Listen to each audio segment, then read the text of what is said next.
Pues muy buenas, amigos de Arcadia Zona 51 y TDN, para iVoox y YouTube, en este caso, en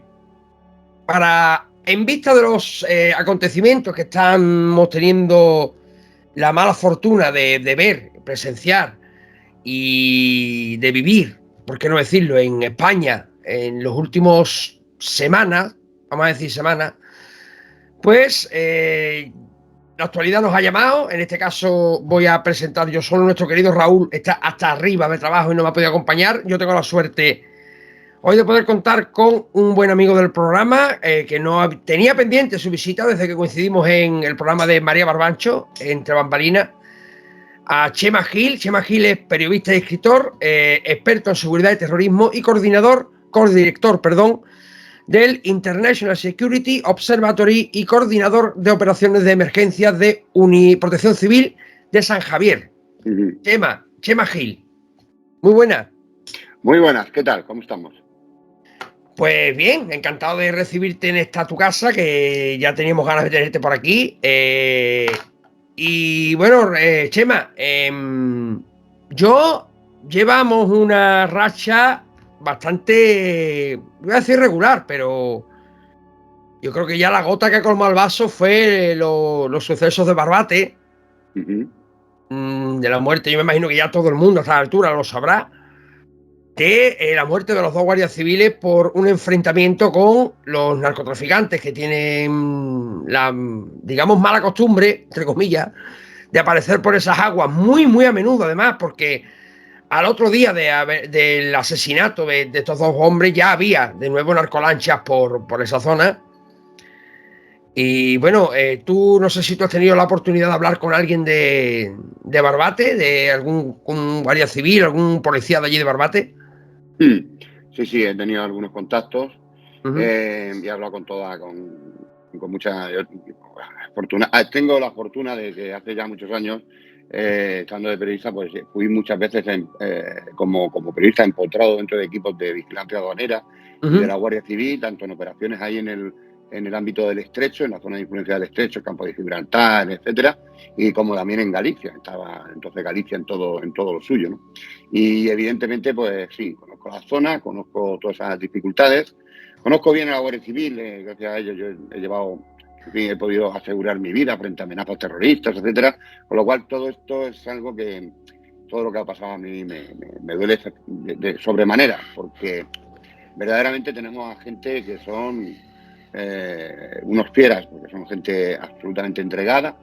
Si la gente supiera, por ejemplo, que entre los 6 guardias civiles que iban dentro de esa neumática pequeña de 6 metros, había gente que un día antes había estado haciendo el asalto a las casas de una banda de atracadores, por cierto, donde fue detenido el sobrino de María del Monte, ¿no? Pues, sí, Antonio Tejado, ¿no? Exacto. Bueno, pues uno de los guardias civiles que iban en la embarcación, uno de los muertos además, está en la agrupación rural de seguridad. Entonces es gente, pues, como veis, muy polivalente, ¿no? Entonces lo que ha pasado ahí, pues en fin, todos los que hemos denunciado la falta de medios de la Guardia Civil y demás, nunca hubiéramos querido contar que dos guardias civiles mueren asesinados como consecuencia de la absoluta diferencia de capacidad de una embarcación. Es decir, muere como consecuencia de no disponer de los medios materiales adecuados para enfrentarse a una narcolancha dentro de un puerto, el puerto de Barbate. De hecho, la fiscal antidroga de Cádiz hizo unas declaraciones justo después al día siguiente de estos sucesos, y dijo textualmente que no vengan al funeral si no nos dan los medios suficientes. Las narcolanchas campan a sus anchas. Las fuerzas y cuerpos de seguridad del Estado se juegan la vida todos los días en esta provincia. Está la provincia llena de narcolanchas que se usan no solo para el tráfico de drogas, sino para el tráfico de inmigrantes. Así es. La fiscal, en esos términos, está expresando un enfado muy profundo, muy profundo. Hay que tener en cuenta que ha mantenido el respeto institucional, pero habla con una claridad meridiana. Y ese enfado, ese profundo cabreo, si me permiten la expresión, sí, claro, es el que se ha expresado en algunos de los funerales, incluso de de estos 2 guardias civiles que han muerto asesinados. Por eso te voy a preguntar ahora un poquito más adelante, Claro, para ir tocando un poquito todos los palos. Claro, evidentemente. Oiga, ahí tenía que haber cogido el presidente del gobierno, haber acudido. Esa misma tarde, sí, esa misma tarde y noche, haber salido para allá con el ministro de Interior.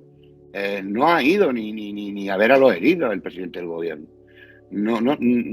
Si tienes tiempo para otras cosas, tienes que sacar tiempo para eso. Y si te tienen que tragar, que te digan que no le estás poniendo los medios, pues te lo tragas, porque lo llevas en el cargo. Y esta gente, pues, yo creo que hoy me da la sensación de que hoy el Ministerio del Interior ha volcado toda su capacidad informativa, el Ministerio, algunos del Ministerio, en intentar hacer una maniobra de diversión respecto de lo que debe centrar verdaderamente la atención al respecto.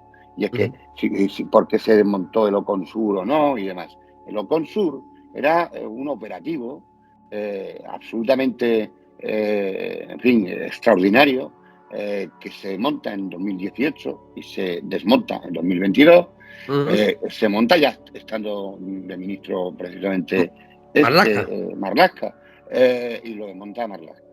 Y lo desmonta además sin avisar a la Fiscalía Antidrogas, teniendo en cuenta que en esos 4 años habían detenido a más de 12.000 personas. 12.000. Habían intervenido miles de toneladas de sustancias estupefacientes. Miles de toneladas, 1.500 tal, de los cuales unos 30.000 kilos eran cocaína. Como bien señalaba la fiscal, además, estas narcolanchas que tienen 14, 16 metros, 3-4 motores de 300 a 450 caballos cada uno. Sí, porque además, perdona que haga un inciso, la gente en las imágenes de la tele las verá pequeñitas. Yo he tenido la mala suerte, entre comillas, de ver algunas en directo, o sea, en la misma playa, y son verdaderas bestialidades de embarcaciones, ¿eh? La gente cuando piense en 15 metros, piense, vamos a darle 3 metros por piso, estamos hablando de una altura de 5 pisos, ¿vale? Por lo tanto, estamos hablando de un bicharraco que pesa 5 toneladas y que tiene una potencia motor de 1.200, 1.500 caballos, frente a una Zodiac de 6 metros, una neumática pequeñita, en la que metieron a 6 guardias civiles. Nosotros, en operaciones de rescate en el mar y demás, no van más de 3 personas, el que lleva la patronía y los 2 rescatadores. 6 personas en una neumática de 6 metros es una verdadera locura, porque la inestabilidad, ya solo la inestabilidad de esa embarcación en las circunstancias climáticas, meteorológicas y de la mar, ya te ponen en una situación de riesgo. Imagínate cuando además tratas de ahuyentar a unos narcos, cuando sabemos que los narcos en esa zona de España, bueno, y en otras zonas también, en esa zona no se sienten disuadidos porque la Guardia Civil lleve fusiles HK, porque están absolutamente convencidos de que ni la Guardia Civil ni la Policía Nacional les va a disparar. ¿Entiendes? Claro, es verdad que cuando ven un ataque como el que van a sufrir, que viene una narcolancha hacia ti y demás, no puede ser que nuestros guardias civiles y nuestros policías estén coaccionados, ellos a sí mismos se coaccionan a la hora de hacer uso del arma reglamentaria, porque saben que van a tener que enfrentar de momento una acusación de homicidio, como mínimo un homicidio imprudente, y eso no puede ser. No puede ser. Tenemos que asumir que estos individuos, estos narcotraficantes, especialmente, precisamente al que han detenido, es un tipo absolutamente suicida en el pilotaje de estas embarcaciones. Y además no le importa. Kamikaze, vamos, kamikaze total. Pero habría que preguntarse por qué un juez lo tenía en libertad cuando hace unos meses lo habían detenido con 40 kilos de hachís en su poder. Correcto. ¿Por qué está en libertad? ¿Por qué? ¿Por qué está en libertad? Correcto. ¿Por qué van dejando en libertad a las de el hash, que es el Messi del hachís a nivel europeo? Que estuvo operando y tiene inversiones hechas ahí en el sur de España. Hombre, oye, resulta también muy curioso, y esto es un dato que yo he encontrado, no sé si será verdad o no, cuando el señor Marlaska desmantela el Oconsur, no sé si al poco tiempo o meses antes, resulta que Marruecos legaliza el cultivo de marihuana y de hachís. Sí, legaliza el cultivo de marihuana y hachís para las prescripciones médicas. En España también se está haciendo, Alemania ya lo hizo, incluso Alemania acaba de aprobar el proyecto de ley en el que se legaliza el uso recreativo del hachís hasta una cantidad máxima. Eso es jugar con fuego, porque Holanda fue el primer país que experimentó con estas legalizaciones y ahora mismo el dueño de toda la droga en Holanda es la Morcomafia, que es una mafia con sujetos de origen marroquí, que se han convertido en una de las mafias más violentas, más peligrosas, que tienen incluso amenazada de muerte a la hija del jefe del Estado en Holanda, por ejemplo. Estamos hablando de que ese tipo de mafias ahora mismo, en fin, se arman, se dotan de armamento potente en algunas ocasiones. En los últimos años hemos visto cómo incluso ahí en el Estrecho han recibido a tiros a la Guardia Civil cuando estaban haciendo un asalto a tiros, a tiros. Hemos visto a gente detenida con Kalashnikov, con armamento de guerra, fusiles de asalto, etcétera. Por lo tanto, hemos de saber que el hachís, es verdad que habrá mucha gente que lo considere una droga, pueril o poco dañina y demás. Al final, es verdad que el último consumidor que se fuma un porro de hachís y tal, pues seguramente no hace cuenta de todo esto. Pero lo cierto y verdad es que estos dos hombres de la Guardia Civil han entregado su vida por la seguridad de este país precisamente persiguiendo a los narcos del hachís. Así que, como decía el alcalde de La Línea el otro día, habrá que preguntarle a todos los que consumen hachís en España, en Barcelona, en Madrid y tal, que si no consumieran seguramente estos tíos no traficaban. Claro. Por lo tanto, es verdad, la posibilidad de legalizar el uso recreativo del hachís se ha producido en muy pocos países y en algunos sitios como en Holanda ha tenido consecuencias nefastas. No te vayas a creer que es... Yo no creo que debamos de... Eso sí, el uso clínico está demostrado que hay determinados principios activos que son especialmente adecuados y muy compasivos, especialmente para quien sufre un cáncer y tiene que sufrir las consecuencias dolorosas de vómitos, de angustias y tal, de las quimioterapias. Y en ese ámbito oncológico, en España ya, se está tramitando eso. Yo creo que en algunos sitios ya se reparte, pero nunca fumado, ¿va? Encapsulado, preparado en las farmacias hospitalarias. De hecho, no las puede recetar ni siquiera el médico de cabecera, lo receta el médico especialista. O sea, cualquier broma con esto, cualquier probatura con esto, es hacer inventos con gasolina. Y los inventos, yo aprendí hace mucho tiempo, que no se hacen ni exactamente. Con exactamente. Oye, Chema, en el funeral, como tú bien antes apuntabas, tuvieron lugar una serie de hechos, como por ejemplo fue ese encaramiento, que de hecho en unas imágenes vemos a una de las viudas que está mirando al señor Marlaska con una cara de mala hostia, impresionante. Como por ejemplo, se le impidió a Marlaska, que ahora hablaremos al final, ya despediremos con este personaje, me voy a tomar la libertad de decirlo, porque es lo que está demostrando que es un personaje. Impidió colocarle una medalla a título póstumo a un guardia civil, a uno de los fallecidos, y se dedicó a increparle. Entonces, en las imágenes hay varios guardias civiles que aplauden el momento en el que la viuda increpa a Marlaska. Ahí lo que ocurre, yo por lo que puedo saber de personas que estuvieron en la capilla ardiente, porque ya Marlaska lo que es al funeral en la catedral no fue. Cuando va a imponérsele la medalla de oro de la Guardia Civil a título póstumo, eso es una entrega simbólica, se deja, se deposita esa medalla encima del féretro, etcétera, ¿no? Un momento muy, muy, muy duro para la familia. Y cuando la gente vive con una clara conciencia de que su marido, guardia civil, porque claro, los guardias civiles tienen familia, hablan con los amigos, pues no tenemos medios, y lo comentan en casa, evidentemente. Cuando se es consciente de que la falta de medios han llevado o ha sido un elemento coadyuvante en el asesinato de estas dos personas, la viuda tomó una decisión clarísima. Tú no le pones la medalla a mi marido. Y además se pone allí para que no lo haga. Sí, se pone adelante, ¿no? En ese momento se acercan varios compañeros y es un guardia civil el que Marlaska se retira a su sitio, por supuesto, en un momento muy tenso. Evidentemente es un momento durísimo, pero durísimo no para el ministro, para la viuda, ¿eh? Claro. Quien está sufriendo es la viuda, que algunos parece que fíjate lo que tuvo que pasar el ministro. No, el ministro que aguante lo que tenga que aguantar. Que vale, como tú bien has dicho antes, va en el cargo. O sea, que va no... en el sueldo, exactamente. Entonces, lo que hace es, un compañero es el que pone la medalla de oro, que es la máxima condecoración que se puede dar, o bien la medalla al mérito con distintivo rojo, que es pensionada, etcétera. Para las viudas se entrega a gente que se ha jugado la vida o que ha muerto incluso en acto de servicio, la medalla de oro por encima, ¿no?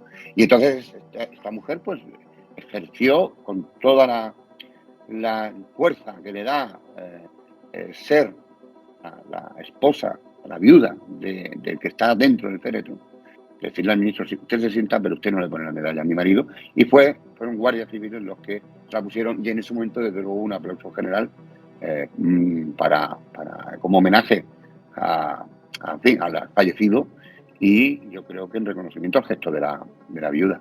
Por ahí se ha escuchado que... Es que, verá, yo con Marlaska tengo un problema. Es que yo sé que hay mucha gente que estará de acuerdo o en desacuerdo conmigo, pero a mí Marlaska, yo desde el primer momento que lo vi, que lo nombraron ministro, es que a mí este tío no me inspira confianza. O sea, lo primero, cuando se condecora a Manolita Chen, eso fue ya decir, pero vamos a ver, escúchame. Estás poniendo una medalla de la Guardia Civil a una narcotraficante, tío. O sea, está condenada. Es que encima ya había sido condenada por narcotráfico. ¿Cómo se interpreta eso? Bueno, yo es que no tengo palabras, me quedo como tú. O sea, esas cosas son inadmisibles, ¿no? Y además, no sé quién leches, eso, no es el ministro. O sea, yo no soy el abogado defensor de aquí de Marlaska. Del diablo. Claro, no es el ministro el que propone. O sea, ahí hay una serie de comandantes, el comité que se dedica a entregar la orden del mérito de la Guardia Civil con la medalla con distintivo blanco. Yo ostento la de la Policía Nacional, por ejemplo, y demás, que se le propone. Pero alguien, desde luego, o se la metió doblada al ministro o en fin, metió la pata. Pero el ministerio, desde luego, hizo el ridículo con esa condecoración. Yo tengo en la retina esa foto de Manolita Chen y Marlaska, los dos abrazaditos, como dos buenos íntimos amigos. Y yo esa imagen la tengo en la retina. El problema es que después que Marlaska, después de haberse tenido que salir por pata de la Capilla Ardiente, o sea, mostró que yo creo que eso es impropio de un ministro, al igual que es impropio de un presidente del gobierno. Habiéndote matado a dos guardias civiles, no puedes irte a la joya. No. O sea, no puedes irte a la joya. Pero además es que no era incompatible. Es que no era incompatible. No. Tú te vas, porque además lo que ella fue al día siguiente.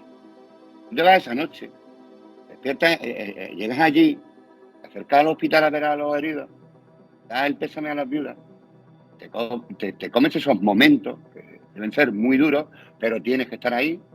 Pero lo que no puede ser es que, y además apenas puso un tuit y apenas dijo nada, ¿vale?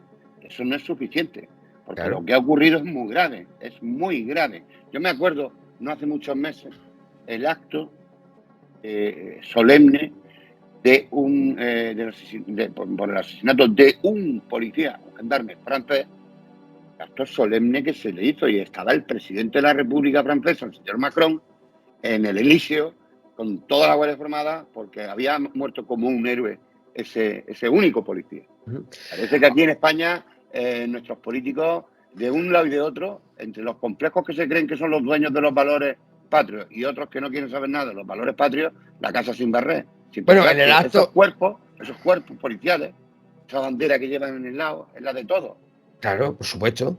O sea, después lo que te iba a decir era, bueno, no te puedes ir a los Goya, que por cierto, ahora hablaré de la ceremonia de los Goya, que fue algo vergonzoso, yo todavía estoy perplejo, pero bueno, el presidente del gobierno sí apareció en el acto de homenaje que se le hizo a un miembro de ETA, sí fue al País Vasco a rendirle homenaje, y sin embargo te matan a dos guardias civiles en una operación antidroga y tú, un mísero tuit con 3 palabras que tampoco especifica.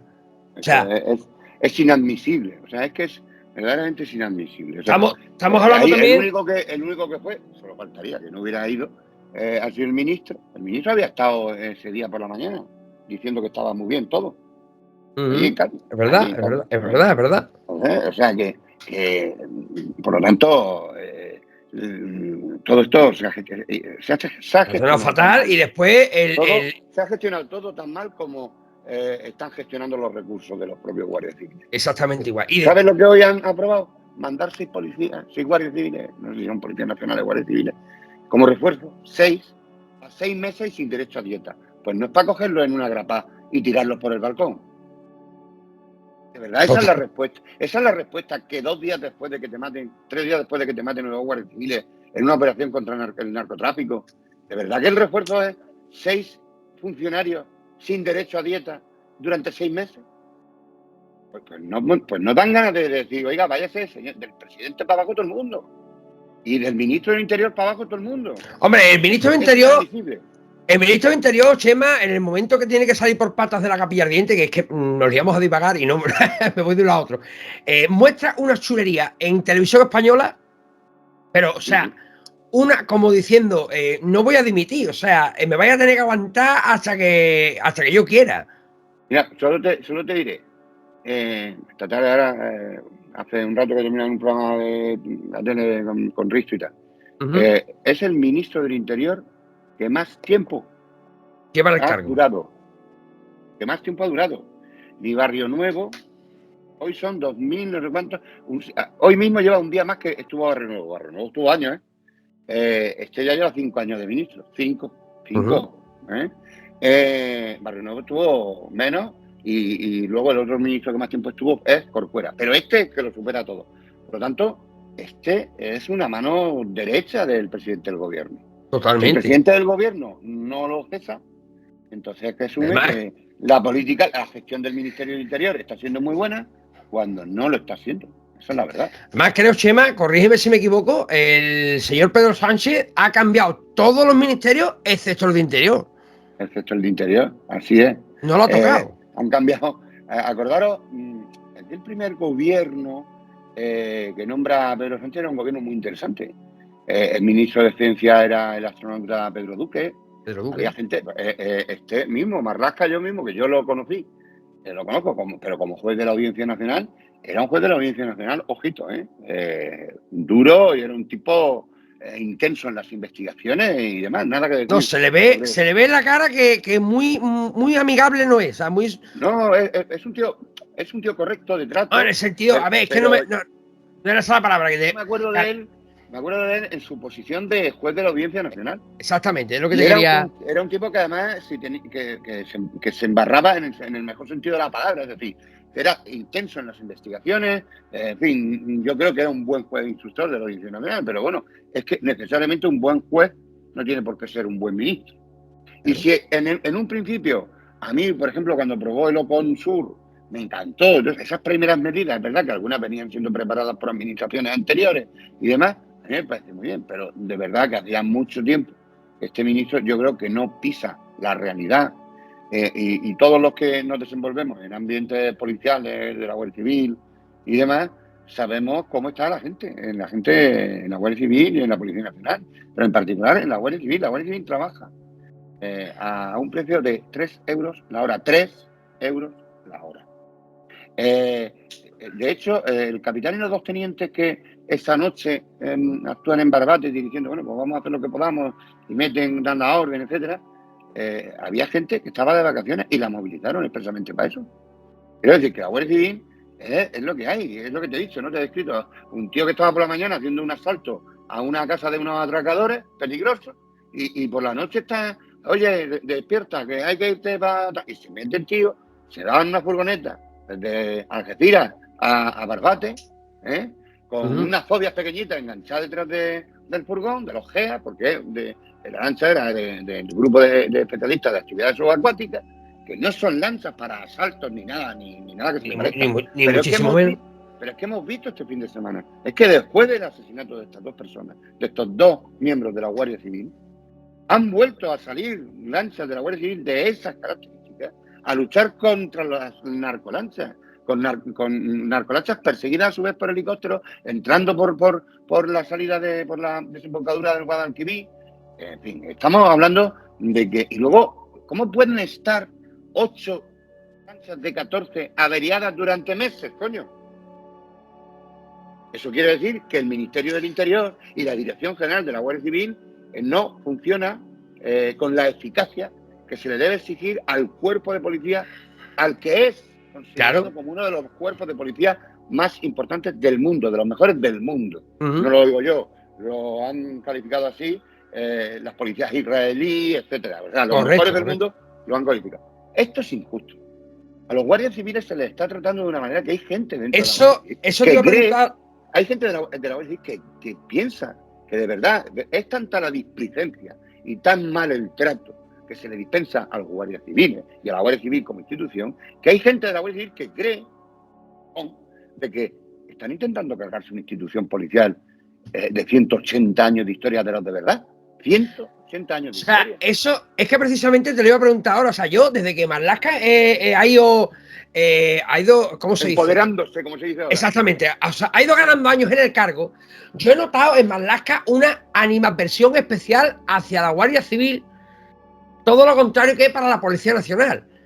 La verdad es que yo queriendo muchísimo, como yo quiero los dos cuerpos policiales, de hecho yo estoy condecorado por la Policía Nacional, no, verdad, antiterrorista, pero lo cierto de verdad es que en la Guardia Civil ciertas acciones del Ministerio del Interior y del Ministro del Interior y del Gobierno de España en definitiva se viven con un especial dolor, una especial rabia y fíjate, eso no ha rebajado en modo alguno ni la calidad del trabajo de la Guardia Civil, ni su entrega, ni su sacrificio, ni mucho menos. Pero, sin embargo, lo están viviendo incluso, no diré que con angustia, ¿no? Pero lo viven como de forma muy dolorosa. Ellos creen que se está haciendo todo lo posible por cargarse a la Guardia Civil.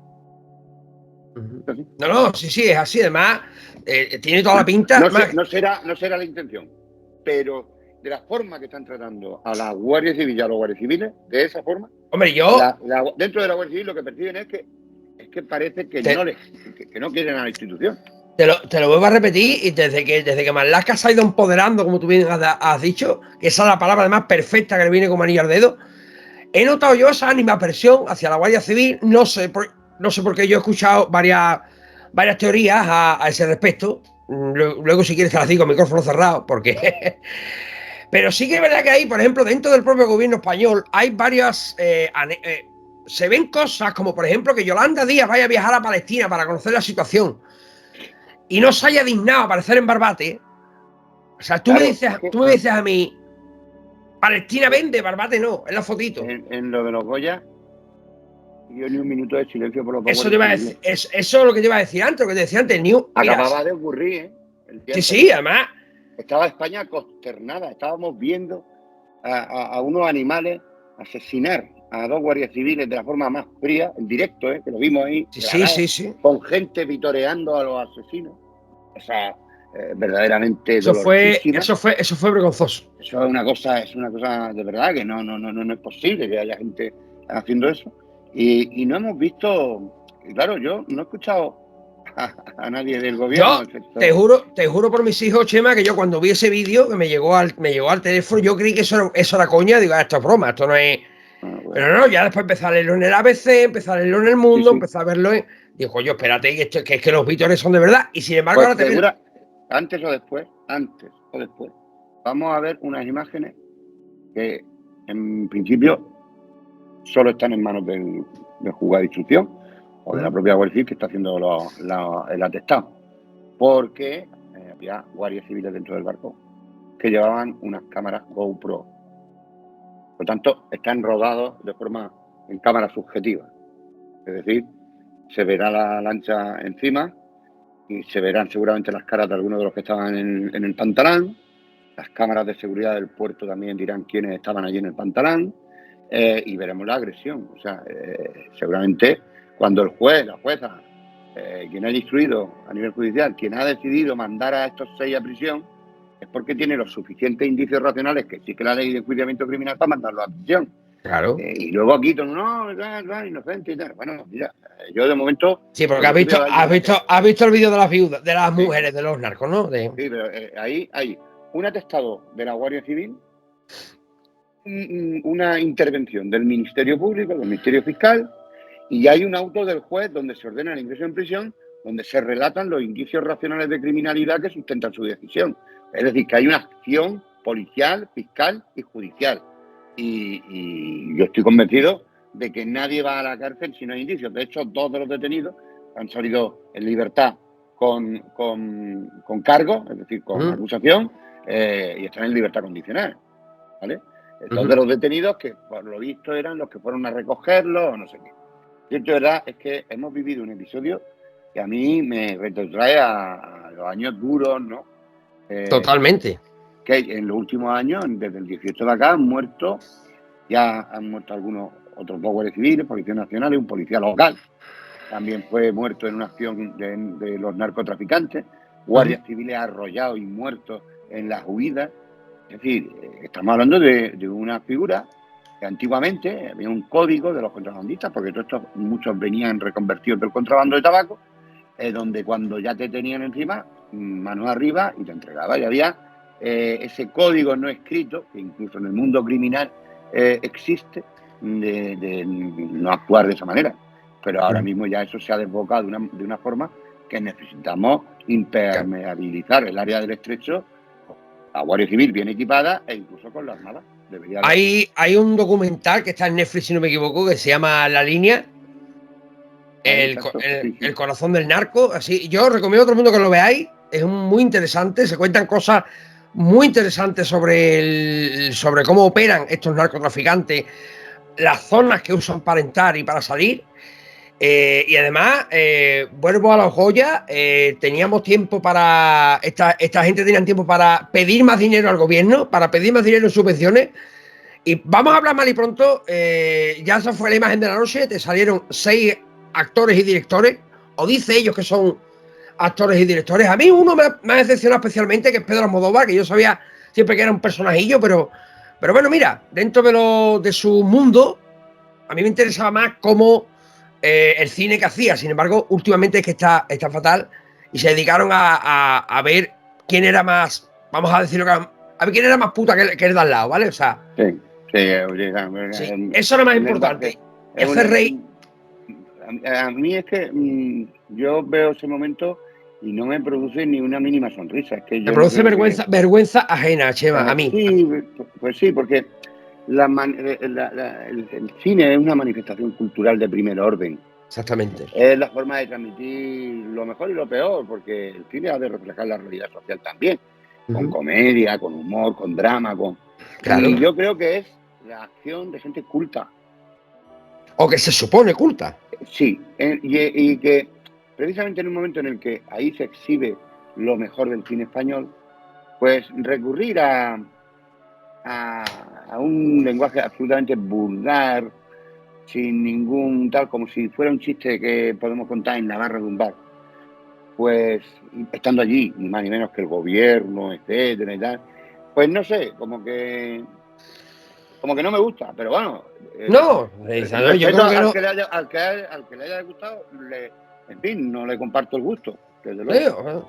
Al que le haya gustado, pues mira, ole tú. Y sin embargo, llama la atención cómo estos hechos de Barbate han ocurrido justo en pleno auge de las manifestaciones de los ganaderos, de los campesinos. Y también que hayan puesto justo matan a estos 2 hombres a una periodistucha a hacer la payasa en el. Eso, escucha, y eso era la televisión pública. Sí, ahora en la televisión, como dice nuestro buen amigo Raúl Casini, co-director del programa, la televisión del régimen. Bueno, es ¿Vale? siempre del régimen del que está. Sí, pero bueno, el régimen porque lo han utilizado todos, o sea, todos. El régimen porque bueno, te digo el régimen porque aquí tenemos una opinión bastante, no sé, muy compartida, aunque poco se dice poco sobre Pedro Sánchez y su gobierno. Ahora sí miramos más con el gobierno que hay en ciertas partes de Sudamérica estamos, verdaderamente España ahora mismo está viviendo un momento de encrucijada muy importante. O sea, estamos a punto de ver cómo en el Congreso se aprueba una ley de amnistía donde se adapta incluso un tipo penal, como es los delitos del terrorismo, para hablar de amnistiar a aquellos de los CDR, de los equipos de resistencia táctica que tenían, que pudieran ser acusados de delitos de terrorismo que no hayan dañado gravemente los derechos humanos. Vale. Primera cuestión. Eso no existe en nuestro Código Penal. El Código Penal dice lo que es terrorismo y punto. Y desde ese momento, desde ese instante, en mi opinión, el delito de terrorismo no es amnistiable. Porque además, si a los CDR que están detenidos, que fueron detenidos con explosivos, es de ser en el contexto del proceso, se llamaran Azcoitia o Mohamed, ¿estaríamos amnistiándolos? ¿Estaríamos amnistiando a un Mohamed con explosivos o a un Azcoitiarra con explosivos? ¿A que no? No, por supuesto que no. Entonces, ¿por qué se va a hacer con los CDR de Cataluña? Que yo sepa, los explosivos hacen el mismo daño, los ponga quien los ponga. Correcto. De hecho, bueno, el agresor de mujeres del metro de Barcelona, los Mossos de Escuadra ya está en prisión, pero los Mossos de Escuadra en un primer momento lo detienen, lo identifican y lo dejan irse. Sí. O sea, no tienen ni narices de poner. Sí, porque cuando se produce, o sea, hace tiempo que ya no, la alarma social no es motivo para agravar las causas de la detención ni meter, no es uno de los hechos que se utilizan para decidir meter en prisión a este individuo. Pero lo cierto es verdad que los Mossos lo detienen porque este señor es el que me ha pegado y tal y que cual, lo ponen en libertad, nada más salir del hospital, la chica esa que vemos que le da y que la tira, que la voltea, que él mismo se cae de las fuerzas en el metro, la chica llega con un par de lesiones porque le ha roto el tímpano y cuando esas imágenes empiezan a distribuirse por las redes sociales, los Mossos de Escuadra van y lo trincan al tío, porque lo tenían perfectamente identificado, donde vivía y demás, lo trincan al tío y de pronto nos encontramos con que las denunciantes iban por 14 el otro día, pero se es consciente por parte de los Mossos de Escuadra de que hay más mujeres atacadas por este individuo y están animando a que presente más denuncias. De hecho, la vía de la acusación que se va a emplear es la acusación va, bueno, por las lesiones, por supuesto, y además le quieren meter un delito de odio en el sentido de que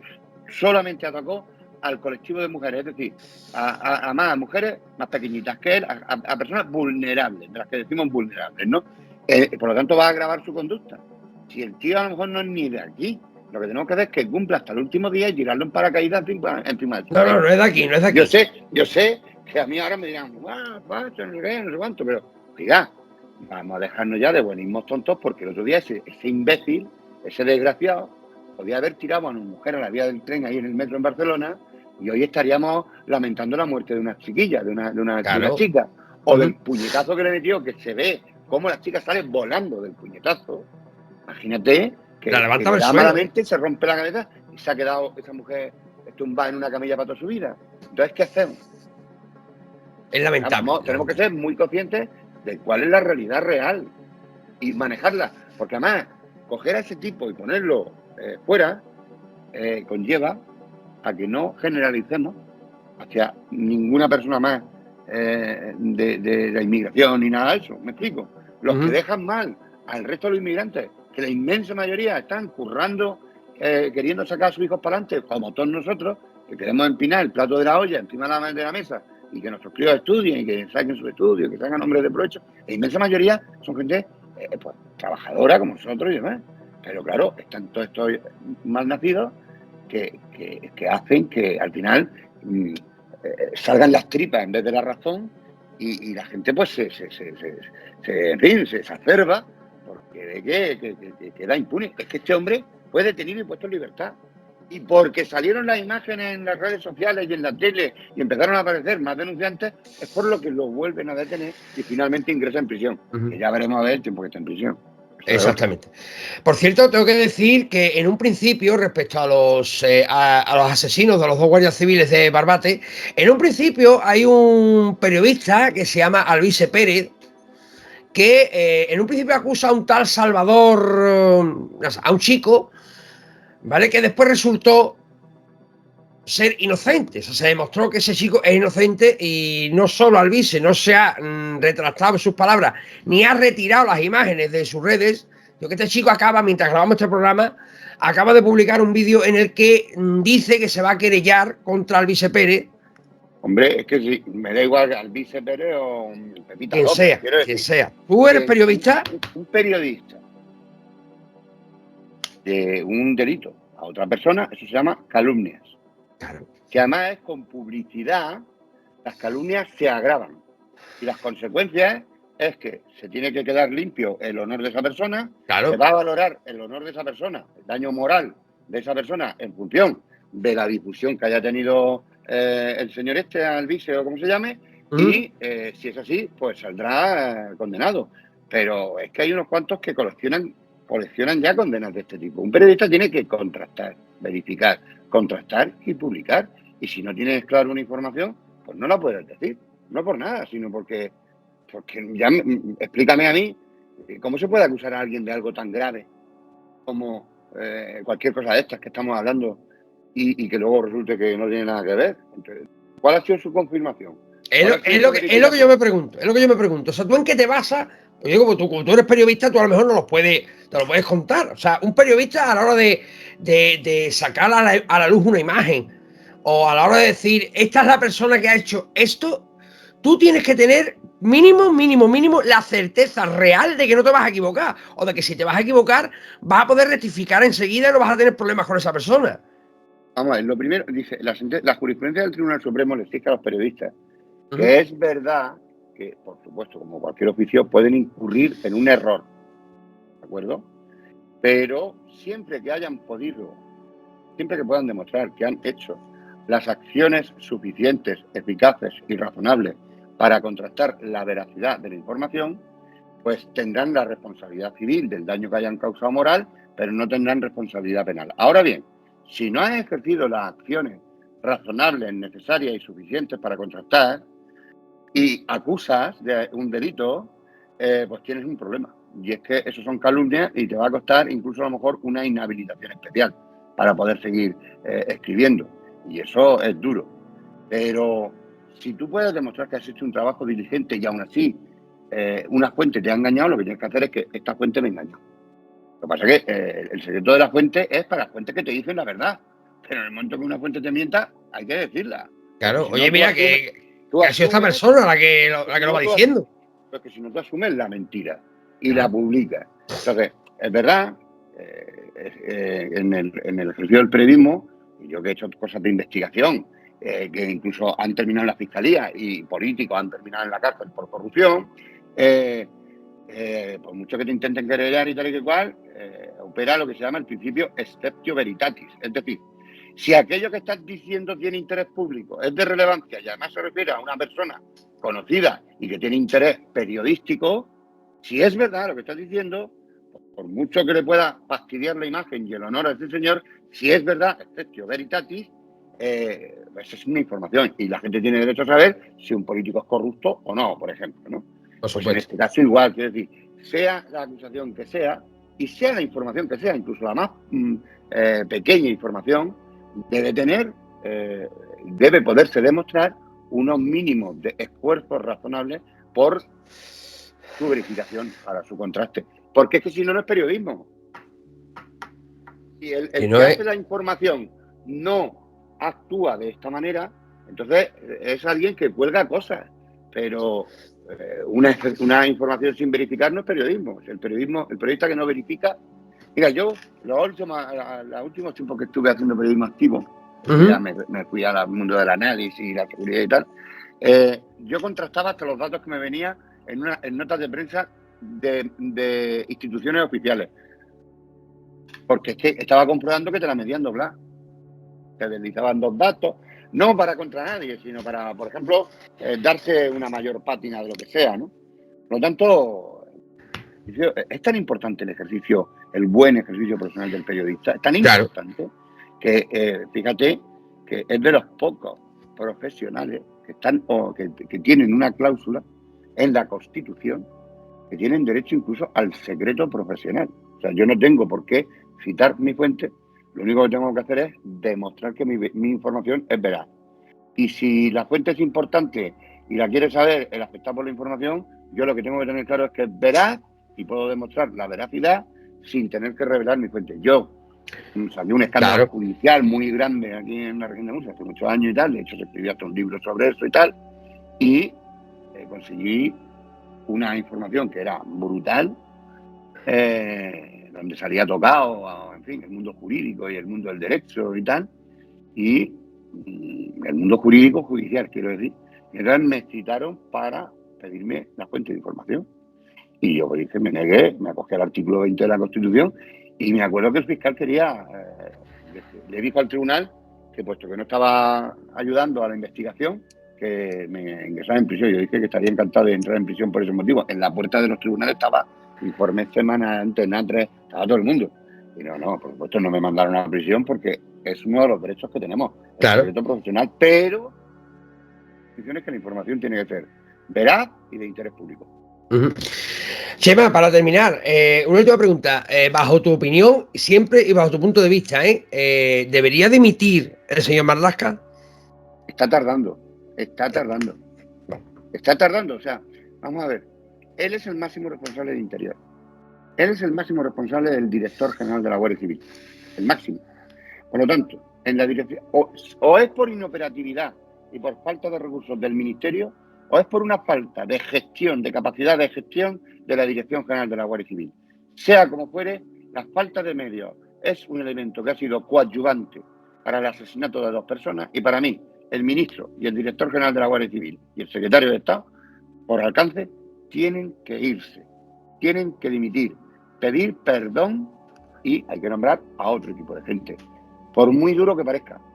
Pero cuando entre políticos se dicen es que hay que asumir responsabilidades políticas por lo que hacen los de abajo, porque se apliquen el cuento, que dimitan, que es lo que tienen que hacer. Estamos de acuerdo entonces, Chema. Pues ha sido un placer contar con tu presencia en nuestro programa, que es tuyo. Esperemos que esta no sea la primera, la última, sino que sea la primera de muchas. Espero que sí, ya sabes que yo estoy un poco liado siempre. Sí, por eso te dije cuando hablamos que, oye, tú cuando puedas me lo dices y mira, hemos podido guardar rápidamente, así que encantadísimo, Chema. Un placer tenerte aquí. Lo haremos más veces y un saludo para todos los que nos hayan visto. Igualmente, muchas gracias. Buenas noches. Buenas noches.